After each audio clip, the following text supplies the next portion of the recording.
Hindi po kami mga antikristo. Kung tutuusin, kami mga Muslim ang tunay na nakakasunod kay Hesus Kristo kaysa sa mga Kristiyano. Pasintabi na po. Sa pag-greet pa lamang, paano ba mag-greet si Hesus Kristo? Good morning ba? Good afternoon? Hi, hello, what's up? Ganyan ba yung pag-greet niya? Hindi. Ang pag-greet ni Hesus Kristo ay, peace be with you. Sumayunawa ang kapayapaan. Kaming mga Muslim, kapag nagbabatian po kami, ganun din, peace be with you. Sumainyunawa ang kapayapaan. Na ang ibig sabihin sa Arabic ay, Assalamu alaikum. Ganyan po kami mag-greet, magbatian sa bawat isa sa aming mga Muslim. Assalamu alaikum. Sumainyunawa ang kapayapaan. Na kung saan, yan din yung pamamaraan ni Hesus Kristo sa pag-greet. Isinasabuhay niyo po ba yung ganitong pag-greet? Hindi. Dapat sinasabuhay ninyo. Kasi kung totoong tagasunod kayo ni Kristo, dapat na sinasabuhay nito. Pero sa Katoliko, sa simbahan, naggaganon sila, peace be with you.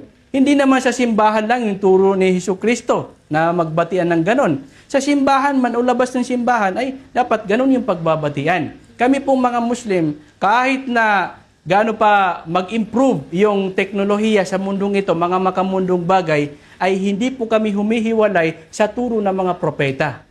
Kaya nga itong balbas na ito, kahit natawagin kami dito mga kambing, okay lang sa amin. Bakit? Kasi karangalan po namin ito at proud po kami na kami mga Muslim, kami ang sumusunod sa turo ng mga propeta. Kahit na ano pang itawag sa aming mga Muslim.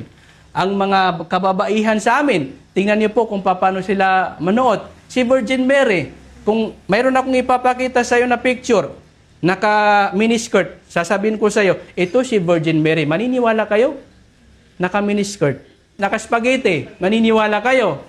Hindi ata, no? Bakit? Kasi yung alam ninyo na kasuotan ni Virgin Mary ay hindi ganun. Di ba? Ang kasuotan, panunuot ni Virgin Mary ay nandoon yung hiya, nandoon yung pagprotekta sa kanyang karangalan, yung sa kanyang kababaihan na kung saan balot po ang kanyang katawan. Saan niyo po ba yan makikita? Mga Muslim.